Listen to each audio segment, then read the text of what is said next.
Hey everybody, I have read your annotated bibliographies and your papers on power and provided feedback to you. Note that the vast majority of you are not going to have narrative feedback on your paper like I normally do with it shows up in red font aligned on your paper. The inline grading for Blackboard has been a little wonky this week, and we've waited a couple days to see if they were going to be able to fix it, and that has not happened yet. So I didn't want to keep waiting for them to fix the inline grading before I gave you feedback on your writing. So I went ahead and put the comments and feedback in the rubric. So go ahead and check. Some of you your assignments loaded fine, and I was able to do the routine process of giving you feedback with your paper, which is really my preference because I like putting the feedback where the comments are. But this week that was a little bit more difficult to be able to do. So make sure that you look on your paper as well as in the rubric for feedback. You guys are doing a great job. One of the areas that I want to highlight in your annotated bibliographies, or a few of you included editorials, commentaries, or opinion pieces that were written by authors. And sometimes those opinion pieces are well supported, but you have an author who's providing an opinion and supporting their opinion through information and research. Normally, those types of opinion pieces or commentaries are not considered scholarly because they are opinion. If they have not created a research project and tested a hypothesis and looked at a method, implemented that process with their methodology, and then written a paper based on original research, what you really have is someone saying, this is what I think and this is what I personally experienced, and here are other people that have also experienced it, and that's not really research. Doesn't mean it's bad, it's just not research. So I'm going to encourage you when you do your annotated bibliography in the future to make sure you're putting research articles on there. If you have found, let's say in a research process, you found 3, 4, 5 authors who are coming together saying, I'm an expert in my field. I've been teaching, I've been working, I've been leading, I've been in practice, and this has been my experience. And you find multiple people saying the same thing. There are times when that would be considered acceptable to put together in a combined in-text citation. You would do that by putting them in an in-text citation in alphabetical order, divided by semicolons with their date, and you would say, these authors agree on this general concept. That bolsters an individual opinion. So if you found 3 authors that said the same thing in a commentary, opinion, or an editorial, you could put those together and be able to argue that that's substantive support. That gets a little bit more difficult. So I'm going to encourage you to be careful using those kinds of literature supports because they really are an opinion piece, and we really want to be careful making statements based on somebody else's opinion. This is especially important with a paper that you're going to be doing that should be based on good research, like your clinical nurse leader paper. So just be thoughtful as you go through that. And I think I'm pretty sure you all have done research at this point. One of the types of studies that uses expert opinions is called a Delphi study. And if you find a Delphi study, very often they're done in a qualitative format. But basically what the authors will do is they'll pull together a dozen experts in a field on a certain topic, and they'll pull them together and they'll say, what are your thoughts about this? And the experts come together and they have a discussion about their experiences, and they use that information to support a recommendation or a change in practice. So a Delphi study would be something that would be heavily weighted on opinion and personal experience, but would be done with a large group of experts pulled together. So those are kind of the ways we get and how we would use opinion and commentaries and editorials. For your purposes, try to stick with research. Okay.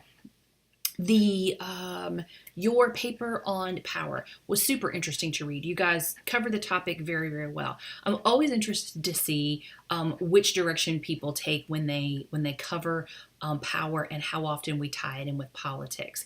And one of your classmates did a really good job not only doing that, but also providing an integrated biblical worldview. And this was Petrell. Petrell, please forgive me if I am mispronouncing your name. Feel free to email me and give me the phonetic pronunciation. Petrell wrote in her paper, Christian nurses can utilize political power to accomplish God's will and do good for all. Parentheses, Romans chapter 8, verse 28. Christian nurses should be active in politics and political power as a method of Christian stewardship to make healthcare better and influence patient care. Christian nurses should stay informed, voice their opinions, and consider formal positions of political power within the healthcare industry or government. Christian nurses serve as instruments of God to promote His purpose and glorify Him with our political power. I think this is a great way to really put that exclamation point on how important it is, from even a biblical standpoint, for us to be involved in our politics. And we know that politics often means advocacy, and to effectively advocate for others, we're going to use some form of power. So many of you touched on advocacy and political power. Great insights, and I think Petrell did a really nice job wrapping it up in tying in the biblical call to stay engaged in our politics at an appropriate level. So often we find ourselves being conflict avoidant, and we know that if we're involved in politics in any way, we often feel pretty harassed, especially if you're a conservative. That can be even more difficult.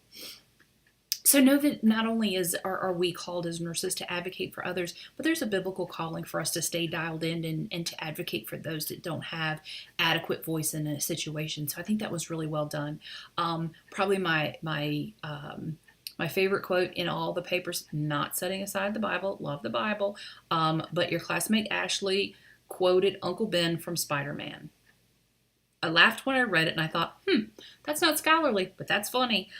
So she wrote, with great power comes great responsibility.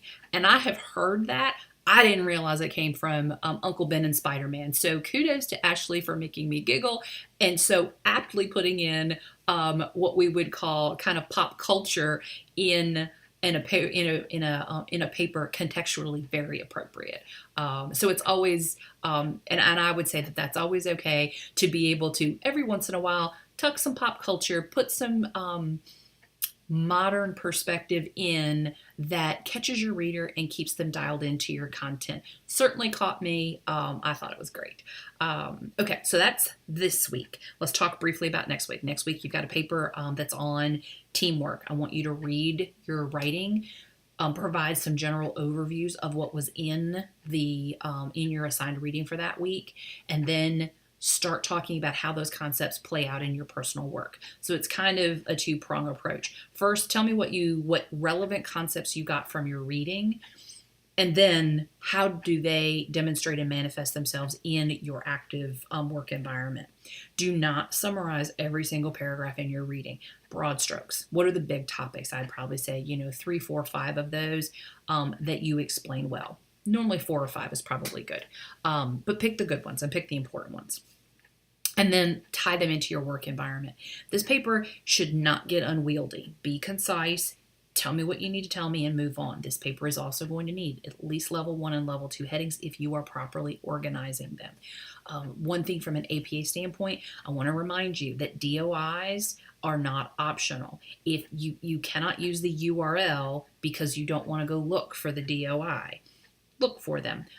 In your Blackboard, in our course, if you go under, I think if I can move this, course guides and assignment instructions, on that tab there is an additional folder. It's the third one down. It's called additional information. When you click on the additional information, there is a hyperlink in there called Crossref.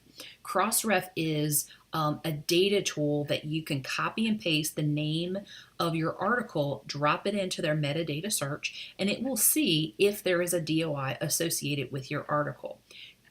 Add this as a tab to your favorites in your bookmark. Pull it out when you're thinking, okay, there's no DOI listed. Pretty sure this is a scholarly article that's peer-reviewed from a reputable journal. I'm going to put it into Crossref and just make sure that there's not a DOI. And sometimes folks, there legitimately aren't. But that's a zebra, not a horse. So don't be dismissive of the DOI. This is the way that we know that we can locate the reference that you are using in a seamless method. So take that extra step to make sure that you've got DOIs when they're there. I think that's it. Let me know if you have questions or concerns. The feedback may be a little if you can't match up the feedback that you were given, especially AP, or you have questions, holler at me and let me know. Remember that we have the Ask the Professor link on Blackboard. Use that for the who, what, when, where, why questions. Personal things related to your grade or your own experience, please email those. Very often I'll get, if I start seeing a theme where there's an issue by email, then I have to go into your course and send announcements.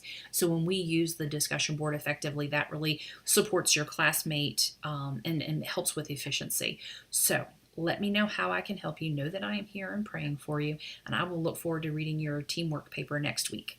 Y'all take care.